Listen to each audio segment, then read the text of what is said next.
One ordinary morning, every single human on Earth dies instantly. No warning, no struggle, just 7 billion lives ending at once. Drivers collapse behind the wheel, planes fall from the sky as pilots slump forward. Surgeons freeze mid-operation, and cities go silent, not because people vanished, but because every last one of us has drawn our final breath. For the first time in 2 million years, Earth is without humans. What happens next is not the end of the planet, but the beginning of a strange new chapter. Let's trace the minutes, the days, and the centuries after humanity's sudden death. The world halts in chaos. Highways instantly transform into graveyards of twisted metal, filled with cars crashing as their drivers die mid-motion. Trains derail. Subways grind to a stop in pitch-black tunnels, packed with lifeless passengers. Above the clouds, the skies rain disaster. Thousands of airplanes plummet to Earth, leaving trails of fire and wreckage scattered across oceans, mountains, and cities. Skyscrapers echo with silence. Boardrooms, restaurants, and apartments are frozen in time, filled with bodies that will never move again. Hospitals overflow with the dead patients, doctors, and nurses frozen meat action. Schools, stadiums, and marketplaces all become tombs in an instant. Pets whimper beside their lifeless owners. Farm animals cry out for food and water, already sensing something is wrong. Out in the wild, forests, deserts, and oceans remain unchanged for now. Nature carries on, indifferent to the sudden absence of its most dominant species. The Earth hasn't lost its people. It has gained an unimaginable weight in still, silent flesh. Within hours, decomposition begins. Cells break down. Bacteria multiply. Skin discolors as gases build beneath the flesh. By day 3, bodies swell grotesquely, and many rupture. In warm regions, the stench of death grows unbearable. Entire cities reek of rotting human remains.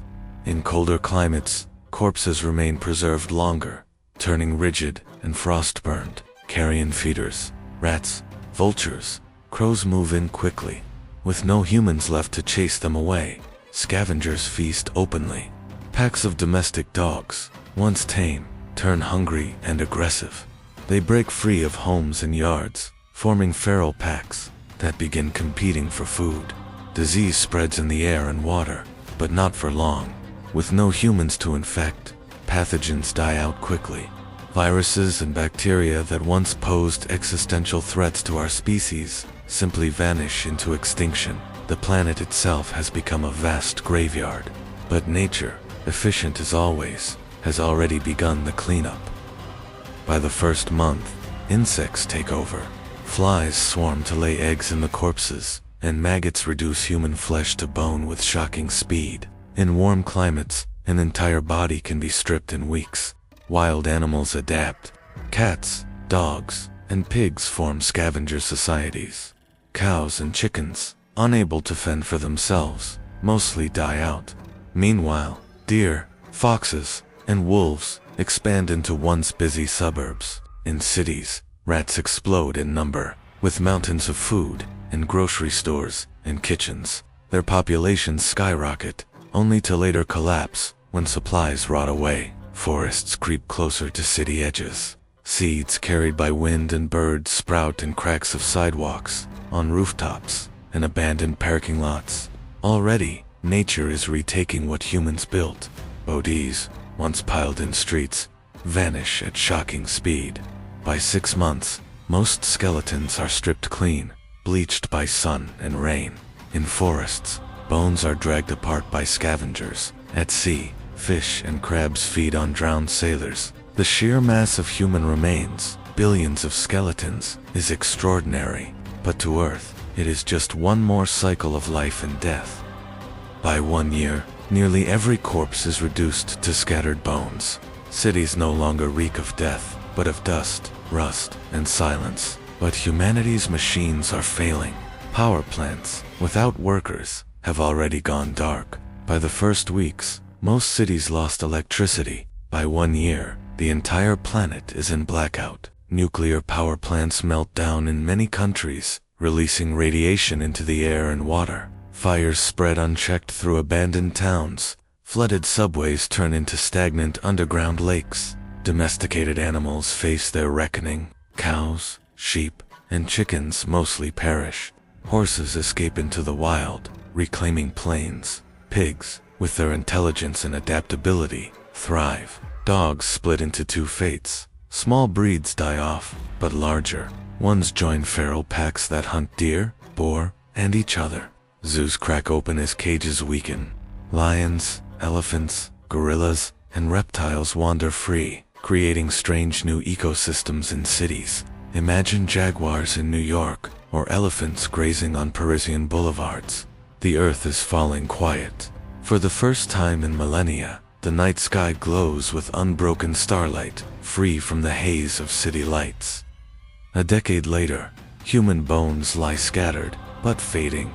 Skulls sit in rusting cars, ribcages rest in weed-choked fields. Yet already, most traces are gone. Grass overruns highways. Wolves and deer roam suburban streets. Birds nest in skyscrapers, while trees crack through pavement. Civilization stands as a ghost shell, cities of stone and steel, but without people. Our bones are still here, but each year, fewer remain. By a century, even skeletons vanish. Rain, frost, and soil break them down to powder. Only in deserts, caves, and frozen tundra do a few remain intact. Forests reclaim continents. Rivers change course through once bustling metropolises. Bridges collapse. Skyscrapers crumble, and concrete splits apart. The memory of billions of humans is reduced to dust, absorbed into the soil. Yet our mark lingers not in bodies, but in what we built. Plastic, glass, and radioactive isotopes form an unnatural layer in Earth's geology. 1,000 years after our death, there is no trace of human flesh or bone, but our cities, though ruins, remain. Stone monuments like the pyramids, Mount Rushmore, and parts of the Great Wall still stand. Underground structures, tunnels, and even nuclear waste storage sites survive beneath layers of earth. The earth no longer remembers our bodies, but it cannot forget our artifacts. 10,000 years later, glaciers shift, deserts expand, seas rise. What was once New York, London, and Tokyo is buried beneath forests and sand. Human bodies are long gone, but geologists, in some far future weather, alien or evolved species, would find a thin chemical scar in the rock, plastics, concrete, and radioactive elements that mark the age of humanity. 1,000,000 years from now, continents have shifted, mountains risen and eroded, oceans swallowed coastlines. No trace of human beings remains in flesh or bone. Perhaps a few fossils endure, but they are rare. Yet in orbit, satellites continue to circle Earth, slowly falling one by one. And in the emptiness of interstellar space, the Voyager probes drift on, carrying golden records, our greetings, our music, our stories. Even if Earth forgets us, the stars still hold our echo. So what if all humans suddenly died? Earth would not mourn us. It would not remember our flesh. It would simply recycle us into the soil, the rivers, the forests. Life would thrive in our absence. Our true legacy would not be bones, but the scars of industry plastics in the oceans, radiation in the ground, ruins on the land, and the faint signals still racing through the stars. Perhaps, one day, some distant civilization would stumble upon those signals. They would hear our voices, our laughter, our music, and they would know. A species once lived here and died together on a blue planet called Earth.